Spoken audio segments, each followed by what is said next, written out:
세상에서 어떤 특별한 사건이 있으면 그거에 대해서 방송에서 해설을 하는 사람들이 있습니다. 이런 사람들을 우리는 보통 평론가라고 이렇게 합니다. 그래서 그것이 그냥 원인만 분석할 뿐만 아니라 우리 일반인들보다 많은 지식을 가지고 어떤 방향으로 나가야 됩니다. 그것은 또 잘못됐습니다. 또 잘됐습니다. 이렇게 평가도 내리고요. 또 향후에 또 여러 가지 사회적 주제들, 또 사회적 이슈들을 한데 모아서 앞으로 우리 한국 사회가 또 그 일에 이러한 의미를 부여하면서 좋은 쪽으로 나가야만 합니다라고 지적해 주는 일들을 우리는 종종 신문이나 또 TV나 또 여러 가지 언론 매체를 통해서 보게 됩니다.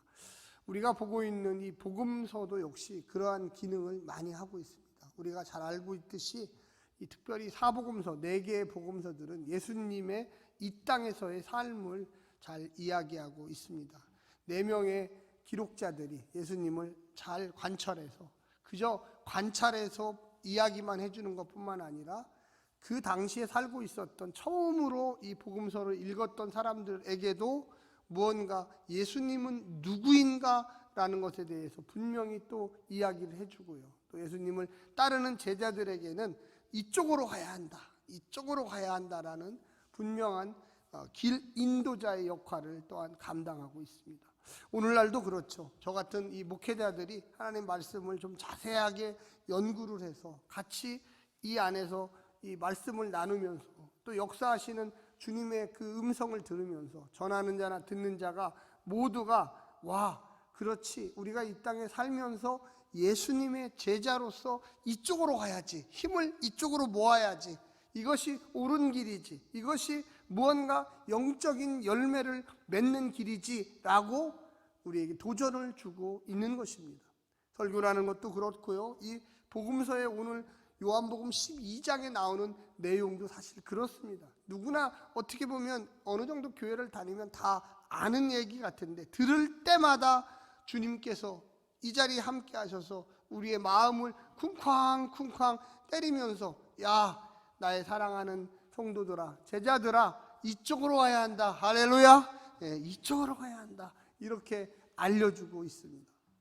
저도 복음을 몇십 년 동안 전하지만 늘 준비하면서 많은 은혜를 받아요. 또 역시 은혜라는 게 회개라는 것도 있어요. 내가 과연 진정한 예수님의 제자로서 살아왔던가.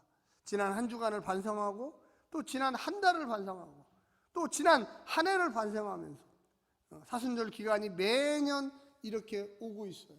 올 때마다 새롭게 와, 진짜 내가 이 복음서를 읽으면서 내 삶이 과연 올바랐던가, 내가 과연 신앙인으로서 이렇게 행해야만 했던가, 이렇게 질문할 때도 있다는 겁니다. 오늘 본문을 보게 되면 1절에 보니까 6월절 엿새 전에, 이게 무슨 말이냐면 앞으로 예수님이 6월절 날 이제 죽으시고 그 기간 동안, 그리고 하나님 나라에 올라가세요. 그리고 다시 이 땅에서 부활하시고 또 다시 우리 눈에 보이는 많은 제자들의 눈에 보여서 40일 후에 올라가셔요. 그래서 이 먼저 죽어야만 하는, 먼저 고난을 받아야만 하는 그 기간이 6일 남았다는 거예요. 6일. 이제 얼마 안 남았어요.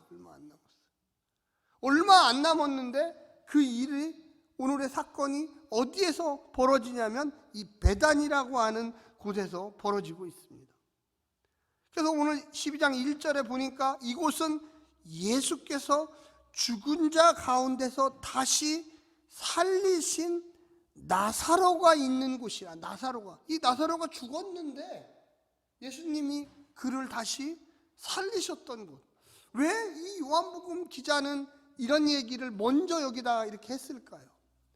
예수님도 죽었다가 다시 살아난다는 거죠. 예수님이 이제 십자가에 못 박히실 날이 일주일 남았는데 6월절이 뭐냐? 6월절이 구약에서 이스라엘 백성들이 이집트에서 노예로 400년 있다가 해방받는 그 기쁨을 누렸던 날 아니냐. 근데 앞으로 일주일 남았다. 예수님이 일주일 남았지만 너희들이 실망하고 좌절할 필요가 없다.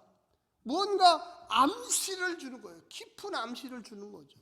우리가 이걸 좀 어려운 말로 복선이라고 그래요. 복선. 무언가 그 안에 감춰져 있지만 무언가 그 안에 새로운 기운들이 솟아나기 시작합니다. 드라마를 보면, 영화를 보면, 소설을 읽으면 그 속에 그런 복선들이 여러 개 깔려 있어요. 베단이라고 하는 곳에 예수님이 오셨어요. 그런데 그곳에 놀라운 일이 벌어집니다. 어떤 일이 벌어지냐? 한 여인이, 여기서 마리아입니다. 마리아가 와서 어마어마한 이 값어치 있는 것을 깨가지고 예수님에게 부어요. 그리고 머리털로 이 부었던 그 향유를 혼합해서 발을 씻어드려요. 얼마만큼 값어치가 있느냐? 무려 오늘날로 계산하면 3천만 원 정도의 돈이에요. 어마어마한 돈이죠. 근데 얼마 안 돼요. 이 컵 정도, 한 잔. 근데 이게 그렇게 비싼 향수예요, 향수. 오늘날로 얘기하면. 어마어마한 돈이에요. 지금도 3천만 원이 적은 돈은 아니죠. 예수님 시대에는 대부분의 사람들이 가난했기 때문에 정말로 그거는 정말 어마어마한 돈이었어요. 근데 그거를 갑자기 오늘 본문 2절부터 쭉 보게 되면 한 여인이 나타나서 예수님의 발에다가 부어버려요. 여러분은 어떻게 생각하십니까? 아마 우리 교회에서 그런 일이 벌어졌다 그러면 아마 깜짝 놀랄지도 몰라요. 저부터도 놀랄지도 몰라요. 이건 너무하다. 아니 무슨 예수님이 뭐 그렇게 막 화려한 것을 좋아하시나? 저렇게 값진 것을 좋아하시나? 100만 원짜리도 부어도 엄청난데 3천만 원짜리를 그냥 갖다가 부은 거예요. 거기 한번 보실까요? 2절에 보니까 예수께서 거기서 예수를 위하여 잔치할 때 마르다는 일을 하고 나사로는 예수와 함께 앉은 자 중에 있더라. 부활했다. 이게 감사잔치예요. 기쁨의 잔치예요. 죽었던 나사로가 살아난 거죠. 얼마나 기뻐요. 막 놀라워요. 막. 그래서 마르다는 자기 형편에 따라서 열심히 일하고 나사로는 사갔으니까 거기 앉아 있고 사람들이 기쁘다, 즐겁다 한번 해보시죠. 기쁘다, 즐겁다. 그냥 우리 예배는 즐거워야 돼요. 예배는 기뻐야 돼요. 우리가 예수님의 부활을 또 이게 축복하는 시간이 매 주일마다 있는 거죠. 썬데이가 아니라 부활절. 매 주일마다 부활하는 거예요. 그래서 초대교회 예배 때는 우리가 예수 부활하셨네 그러면 나도 부활하셨네 이렇게 나도 부활했네 하셨네는 아니고 나도 부활했네. 제가 한번 연습 한번 해보겠습니다. 예수 부활하셨네 그러면 여러분은 나도 부활했네 이렇게 하는 겁니다. 시작. 예수 부활하셨네. 네, 그렇죠. 맞습니다. 예수님이 부활하신 것처럼 나도 부활했어요 벌써. 나는 부활할 겁니다가 아니에요. 나도 부활했네. 그래서 예수 그리스도를 믿는 사람들은 부활의 삶을 이 땅에서 살고 있는 거예요. 할렐루야. 그러니까 어떤 분들은 나도 부활할 건데 아니 부활했어요.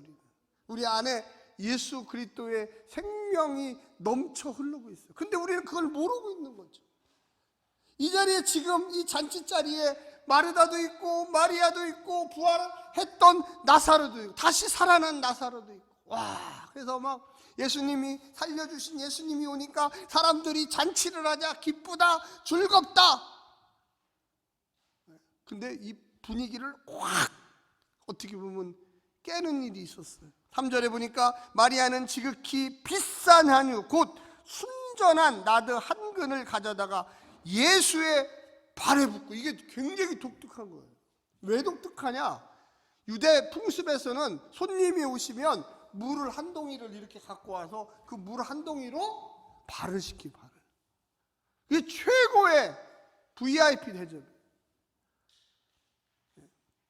그리고 수건을 들고 있다가 발을 다 닦으면 발을 다 닦아줘. 원래는 그것도 닦아주는 것도 아니에요. 사실은 자기가 하는 거예요. 자기가.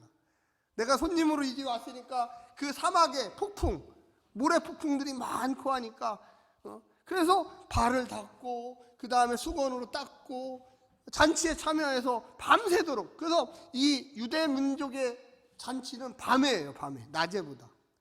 그래서 밤새도록 밤을 지새면서 먹고 마시고 춤추고 노래하고 막 기쁘다 이렇게 하는 거예요. 이게 시작할 무렵이에요.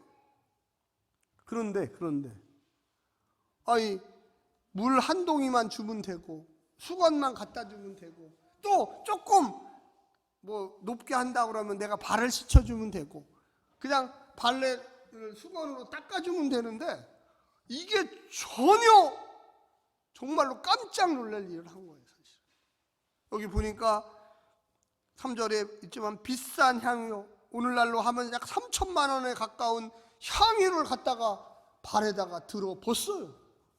얼마나 놀랐을까요? 아마 예수님도 놀라지 않았을까? 아마 저는 그렇게 생각해요. 예수님도 놀랐을 거예요. 아니 이 비싼 거를 막 갖다 들어붓다니. 그래서 어떻게 됐습니까? 거기 보십시오. 발에 붓고 자기 털로, 머리털로 그의 발을 닦으니, 한번 여러분 시작. 향유 냄새가 집에 가득하더라.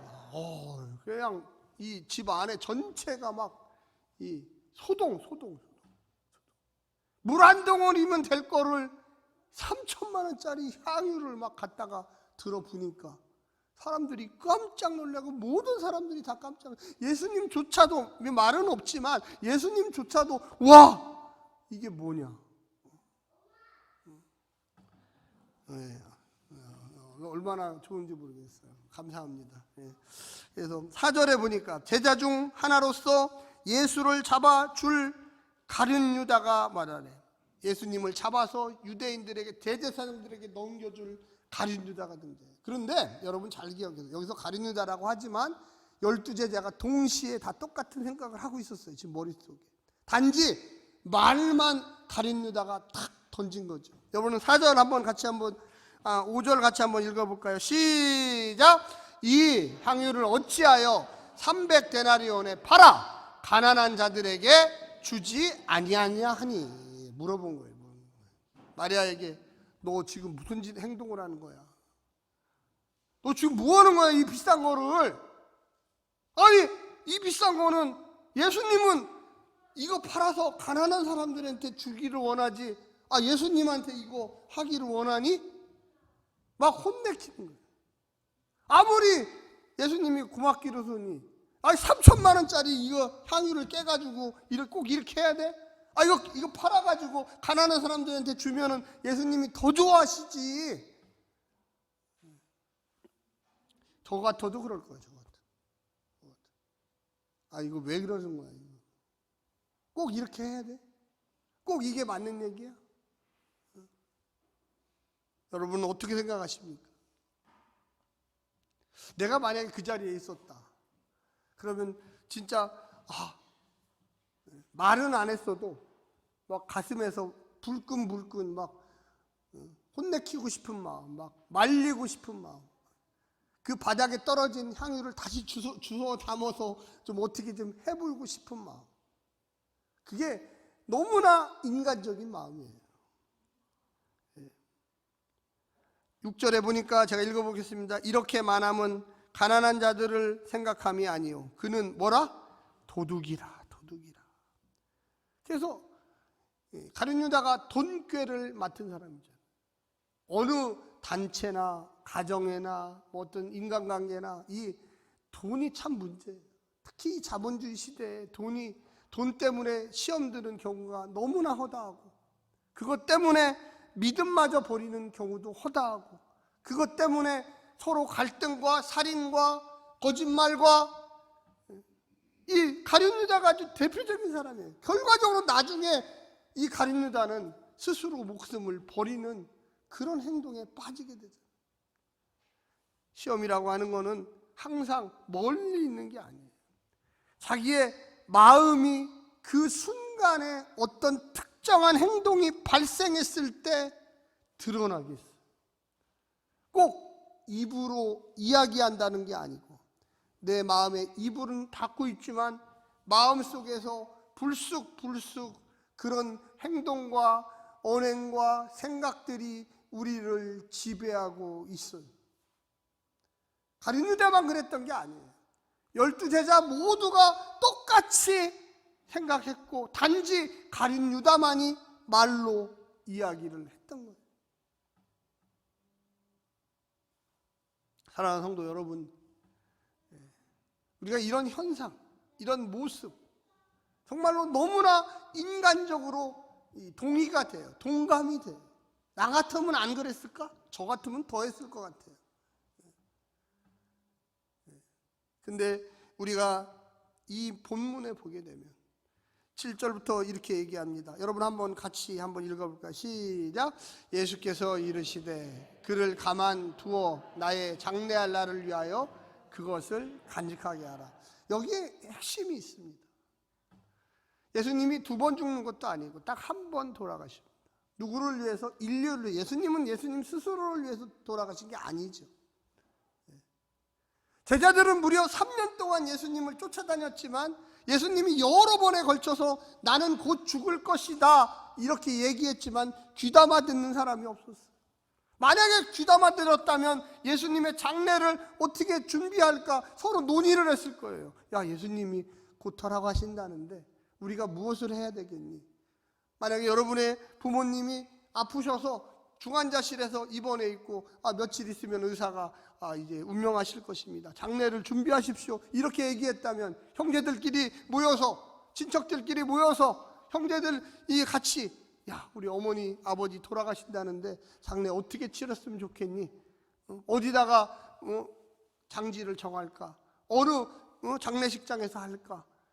이번에 뭐 이런 일이 있는데 우리 가족끼리 좀 이제 어머니도 돌아가실 때 됐으니까 화해를 하자. 우리가 불효했으니까 무언가 부모님의 마음을 좀 시원케 하는 행동을 했으면 좋지 않겠니? 아마 의논했을 거예요. 예수님은 여러 번에 걸쳐서 제자들에게 내가 죽어야 된다. 반드시 죽어야 된다. 내가 죽지 않으면 너희들에게 영생을 줄 수가 없다.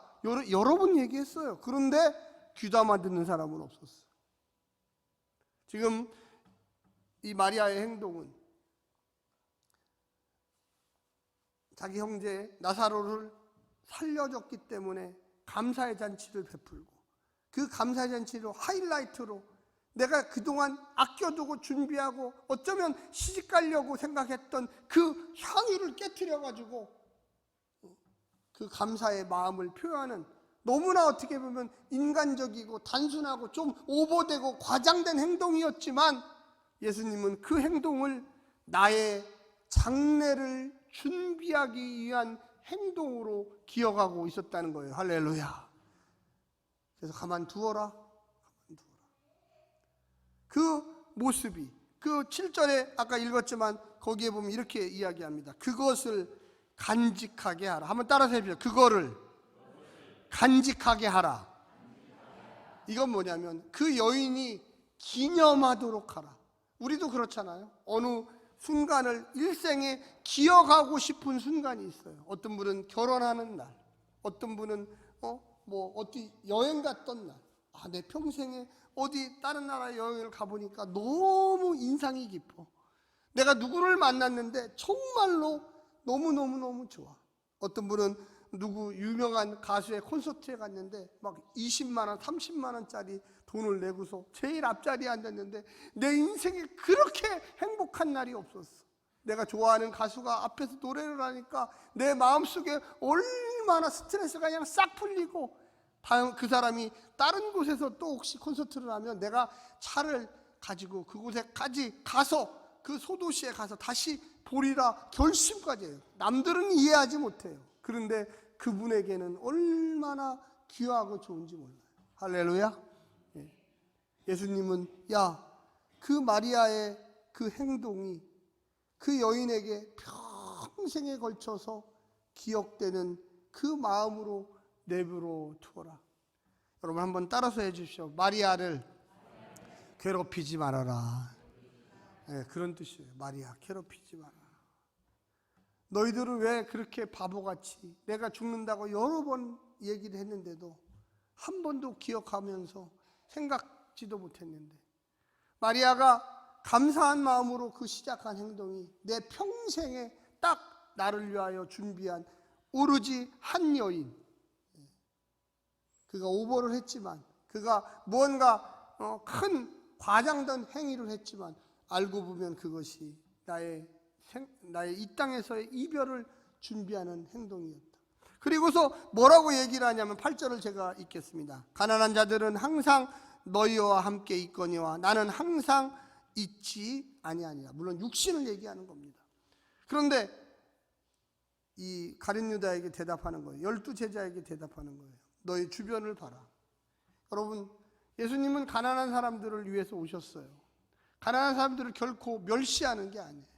그런데 한 번 내 장례를 위해서 준비한 그 마리다의 그 행동, 사람들에게 비난을 받을 수 있는 행동이지만 그 행동이 결국 나를 위하고 너희들을 위하고, 가난한 사람들은 네 주변에 지금도 얼마든지 있다. 그러면 가룟 유다가 12제자가 언제는 가난한 사람들을 위해서 노력했습니까? 노력하고 예수님의 그 모습을 비난하거나 마리아의 행동을 비난했다면 이해가 돼요. 우리의 마음속에 질투가 있죠. 우리의 마음속에 뭔가 나한테는 저렇게 안 해주면서 왜 저 사람한테는 저런 행동을 하는가, 이런 그런 갈등이 있어요. 사랑하는 성도 여러분, 누구를 비난하시기 이전에 내가 과연 그에 적합한 행동을 했는지를 깊이 고민하셔야 합니다. 할렐루야. 우리는 너무 남을 쉽게 비난합니다.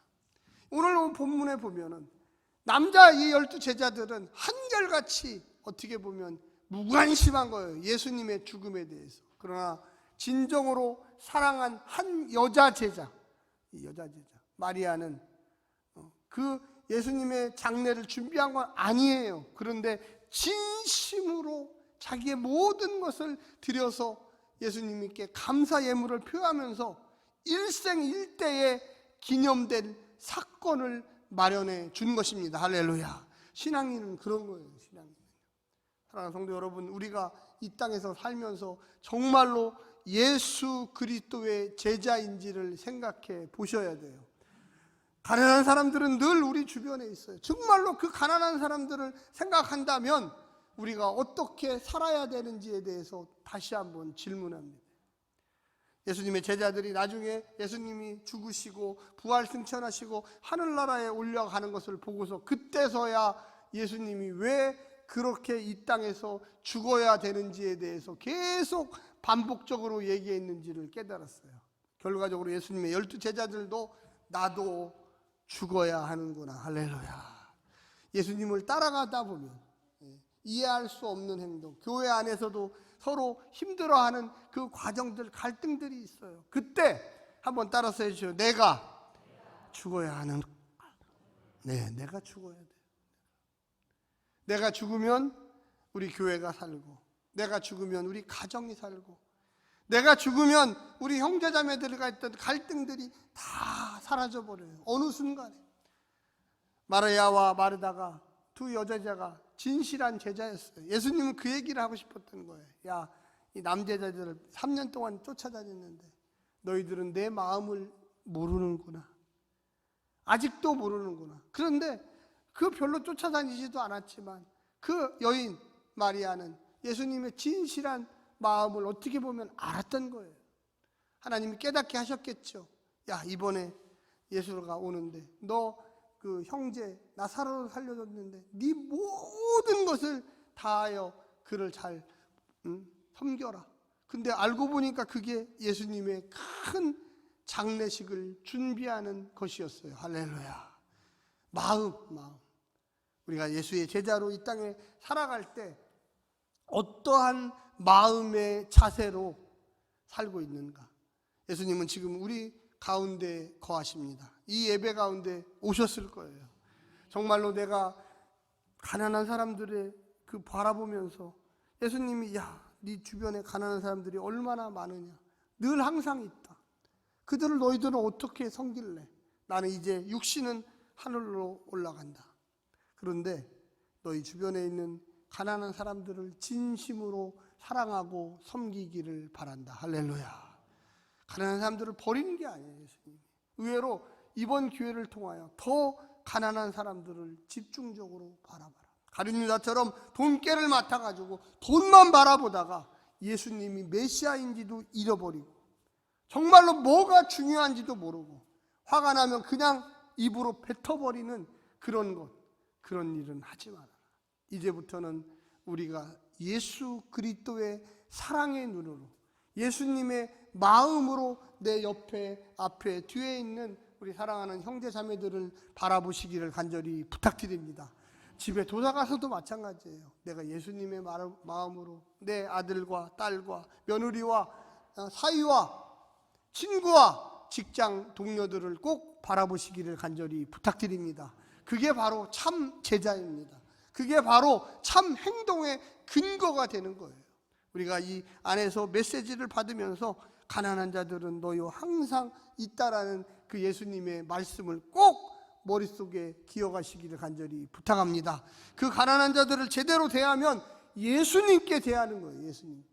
마리아는 아무것도 모른 채 잔치를 준비하고 기뻐하고 또 어떻게 보면 요란스러운 행동을 했지만 결과적으로 그게 하나님께 영광을 돌리고 장례를 준비하는 행동이었어요. 어제 저희가 부침개 전도, 붕어빵 전도를 하려고 하는데 갑자기 이 교회 앞에서 큰 공사가 벌어져가지고 어제 우리가 전도를 못했어요. 그런데 그 전도하려고 남았던 그 반죽이 오늘 많이 있습니다. 그래서 오늘 점심 때 부침개를 우리 교회를 위해서 할 거예요. 한 박수 좀 한번 쳐주십시오. 네. 그래서 맛있게 드시고 왜 이런 걸 했냐고 이렇게 하지 마시고 기쁜 마음으로 예수님의 마음으로 꼭 그렇게 주시기를 바랍니다. 그리고 어저께 우리 그 전도팀들을 섬겨주신 한 장로님이 있었어요. 너무 잘 먹었어요 어제. 그래서 전도도 안 하고 점심 때는 우리 한 권사님이 또 맛있는 점심을 해주시고 저녁 때는 또 우리 전도팀을 위해서인데 정말로 뜻밖의 행동을 또 하셔가지고 얼마나 우리 전도팀들이 감사했는지 그분 우리 장로님과 권사님을 위해서 박수 한번 또 쳐주십시오. 진심으로 감사하고 그러니까 정말로 제가 설교를 준비하면서 그런 일들이 막 일어나니까 제 가슴 속에 야 우리 행복한 교회가 정말로 하나님이 함께 하시는 교회구나 이걸 느꼈습니다. 아멘. 정말로 이름 모를 그런 분들이 그 행동과 선함과 기쁨과 즐거움들이 그냥 자발적으로 그냥 넘쳐나니까 얼마나 좋은지 모르겠어요. 우리 한번 아까 찬송했던 사랑합니다 나의 예수님 한번 같이 찬양하면서 우리 참 제자의 길이 어떤 거 한번 깨달으시기를 간절히 부탁드립니다.